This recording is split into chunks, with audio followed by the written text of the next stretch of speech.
85 പേർ അധികാരം ഏറ്റെടുത്തിരിക്കുന്നു. 139 പേരാണ് സത്യപ്രതിജ്ഞ ചൊല്ലാനുള്ളത് മൊത്തത്തിൽ. അപ്പോൾ അതിൽ 85 പേർ സത്യപ്രതിജ്ഞ ചൊല്ലിയിരിക്കുന്നു. 85-ാമതായിട്ട് രമേശ് ചെന്നിത്തല, 77-ാമതായിട്ട് തിരുവഞ്ചൂർ രാധാകൃഷ്ണൻ.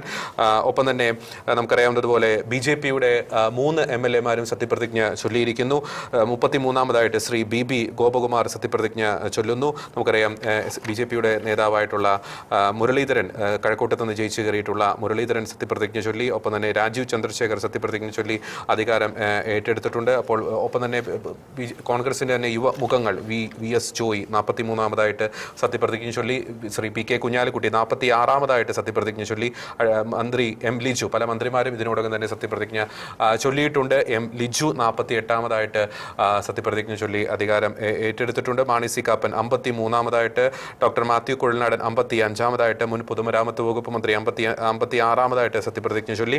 മുഹമ്മദ് ഷിയാസ് 57-ാമതായിട്ട് സത്യപ്രതിജ്ഞ ചൊല്ലി. മോൻസ് ജോസഫ് 61-ാമതായിട്ട്. അങ്ങനെ മന്ത്രിമാരിൽ പലരും സത്യപ്രതിജ്ഞ ചൊല്ലിയിട്ടുണ്ട്. K Muraleedharan 63-ാമതായിട്ട്, Shri V Muraleedharan 64-ാമതായിട്ട് BJP-യുടെ MLA. അപ്പോൾ BJP MLA-മാർ സത്യപ്രതിജ്ഞ ചൊല്ലിയിരിക്കുന്നു. K മുരളീധരൻ, ഒപ്പം തന്നെ Mons Joseph, PK Kunhalikutty, M Liju ഉൾപ്പെടെയുള്ള മന്ത്രിമാർ, രമേശ് ചെന്നിത്തല ഉൾപ്പെടെയുള്ള മന്ത്രിമാർ, ബിന്ദു കൃഷ്ണ ഉൾപ്പെടെയുള്ള മന്ത്രിമാർ സത്യപ്രതിജ്ഞ ഇതിനോടകം തന്നെ ചൊല്ലി തങ്ങളുടെ MLA പദവിയിലേക്ക് അവർ അധികാരം ഏറ്റെടുത്തിട്ടുണ്ട് എന്നതാണ് പ്രധാനപ്പെട്ട ഒരു കാര്യം. VT ബൽറാം, കോൺഗ്രസിന്റെ നേതാവ് VT ബൽറാം. ഒപ്പം തന്നെ ചില വ്യത്യസ്തമായിട്ടുള്ള ചില നിമിഷങ്ങൾക്കും ഇതുവരെ നടന്ന സത്യപ്രതിജ്ഞ ചടങ്ങ് സാക്ഷ്യം വഹിച്ചു എന്നത് എടുത്തു പറയേണ്ട ഒരു കാര്യം തന്നെയാണ്. പ്രത്യേകിച്ച് F രാജ, ദേവികുളത്തു നിന്നുള്ള F രാജ, അദ്ദേഹം തമിഴിലാണ് സത്യപ്രതിജ്ഞ ചൊല്ലിയത്. മാണി സി കാപ്പൻ, ഡോക്ടർ മാത്യു കുഴൽനാട്, രമേശ് ചെന്നിത്തല, ഫൈസൽ ബാബു ഉൾപ്പെടെയുള്ളവർ ഇംഗ്ലീഷിൽ സത്യപ്രതിജ്ഞ ചൊല്ലുന്നു. പിന്നെ കന്നഡയിൽ അല്ലെ, മഞ്ചേശ്വരത്തു നിന്നുള്ള MLA കന്നഡയിൽ സത്യപ്രതിജ്ഞ ചൊല്ലുന്ന സാഹചര്യം ഉണ്ടായിരുന്നു. എന്താണെങ്കിലും MLA-മാർ ഇപ്പോൾ ഇത്രയും ആളുകൾ, ഇനി അടുത്ത രമേഷ് പിഷാരടി തൊട്ടാണ് ഇനി സത്യപ്രതിജ്ഞ ചെയ്യാനുള്ളത്. ഒരു 10 മിനിറ്റ് ഇടവേള ഇപ്പോൾ നിയമസഭയിൽ നൽകിയിരിക്കുകയാണ്. 10 മിനിറ്റുകൾക്ക് ശേഷമാണ് ഇനി തുടങ്ങുക. എന്താണെങ്കിലും എല്ലാം കൃത്യസമയത്ത് തന്നെ അടുക്കും ചിട്ടയോടുകൂടി തന്നെ നടന്നു എന്നതാണ്, ഇതുവരെയുള്ള കാര്യങ്ങൾ നടന്നു എന്നതാണ് ഏറ്റവും പ്രധാനപ്പെട്ട ഒരു കാര്യം എന്ന് പറയുന്നത്. നാളെ മുതൽ സ്പീക്കറായിട്ട് ചുമതല ഏറ്റെടുക്കാൻ പോകുന്ന, നാളെയാണ് സ്പീക്കർ തെരഞ്ഞെടുപ്പ്. സ്വാഭാവികമായിട്ടും അത് തിരുവഞ്ചൂർ രാധാകൃഷ്ണൻ തന്നെയായിരിക്കും. കാരണം 102 പേർ അദ്ദേഹത്തെയാണ് പിന്തുണയ്ക്കുന്നത്. BJP സ്പീക്കർ സ്ഥാനാർത്ഥിയെ BB ഗോപകുമാറിനെ സ്പീക്കർ സ്ഥാനാർത്ഥിയായിട്ട് നിർത്തും എന്ന് അറിയിച്ചിട്ടുണ്ട്. അപ്പോൾ LDF-ഉം ഒരു സ്പീക്കർ സ്ഥാനാർത്ഥി അവരുടെ ഭാഗത്ത് നിന്ന് ഉണ്ടാകും.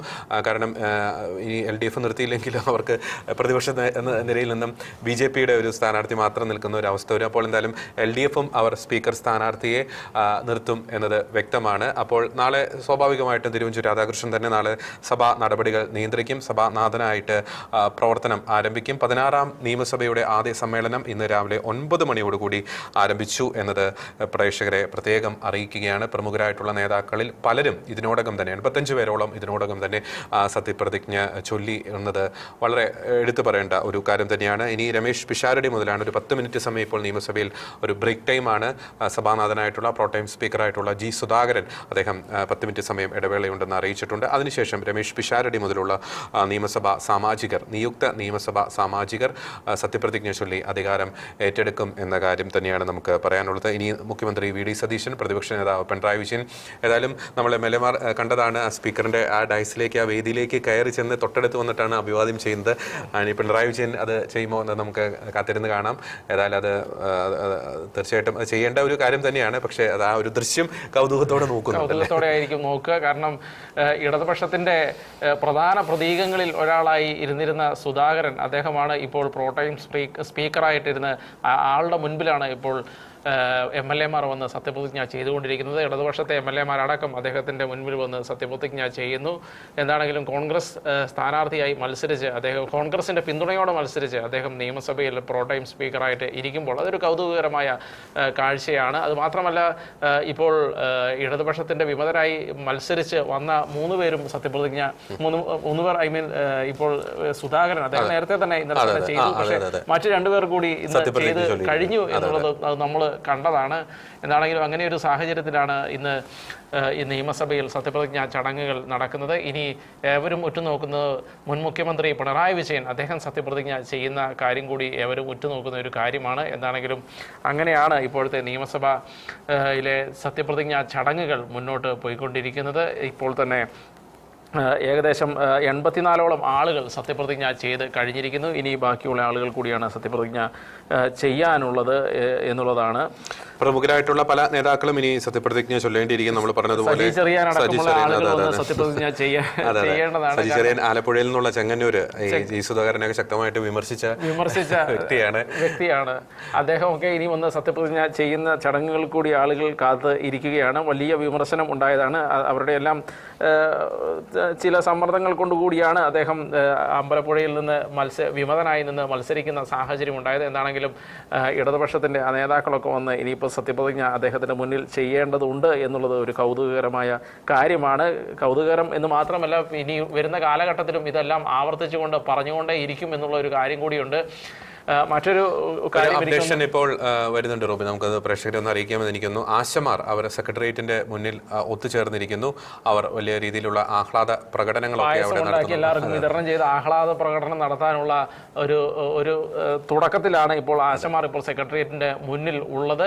അവർക്ക് 3000 രൂപ വർദ്ധിപ്പിച്ച് ആദ്യം തന്നെ കൊടുത്തിരിക്കുന്നു. ഇത് സാമ്പത്തിക അഭിവൃദ്ധി ഉണ്ടാകുന്നതിനനുസരിച്ച് ബാക്കിയും ചെയ്യും എന്ന് വർദ്ധിപ്പിക്കും എന്ന് പറയുകയുണ്ടായി. എന്നാണെങ്കിലും ആ തുടക്കത്തിൽ തന്നെ 1000 രൂപ അവർക്ക് വർദ്ധിപ്പിച്ചു കൊടുക്കാൻ ഉള്ള മനസ്സ് മുഖ്യമന്ത്രി കാണിച്ചു എന്നുള്ളത് അവരെ വളരെയധികം ആഹ്ലാദത്തിൽ ആക്കിയിരിക്കുകയാണ്. അതിന്റെ ഒരു പ്രകടനമായിട്ടാണ് അവരിപ്പോൾ പായസം വെക്കുകയാണ് സെക്രട്ടേറിയറ്റിന്റെ മുന്നിൽ. അത് മാത്രമല്ല റോബിൻ, എനിക്ക് എൻ്റെ അത് തോന്നിയൊരു കാര്യം, നമ്മളിപ്പം ഈ 3000-ഓ 4000-ഓ എന്ത് തന്നെ ആയിക്കോട്ടെ, തീർച്ചയായിട്ടും ഇനിയും കൂടുതൽ വർദ്ധിപ്പിക്കേണ്ടിയിരിക്കുന്നു. പക്ഷേ അവരോട് കാണിച്ച ഒരു അനുഭാവപൂർണ്ണമായിട്ടുള്ള ഒരു സമീപനം, ഒരു ധാർഷ്ട്യത്തിൻ്റെ ഒരു സമീപനമല്ല ഗവൺമെന്റിന്റെ ഭാഗത്തു നിന്നുണ്ടായിരിക്കുന്ന ഒരു അനുഭാവപൂർണ്ണമായിട്ടുള്ള സമീപനം. ഗവൺമെന്റിന് ഈ ഒരു സാഹചര്യത്തിൽ നൽകാൻ കഴിയുന്നത് നൽകിയിരിക്കുന്നു, ഇനിയും നൽകുമെന്നൊരു വാഗ്ദാനം നൽകിയിരിക്കുന്നു. അതേസമയം മുൻ സർക്കാരിന്റെ കാലത്തിൽ അവർക്ക് നേരിടേണ്ടി വന്നിട്ടുള്ള ചില ധാർഷ്ട്യപരമായിട്ടുള്ള ചില നിലപാടുകളൊക്കെ നമ്മൾ കണ്ടതാണ് അല്ലെ?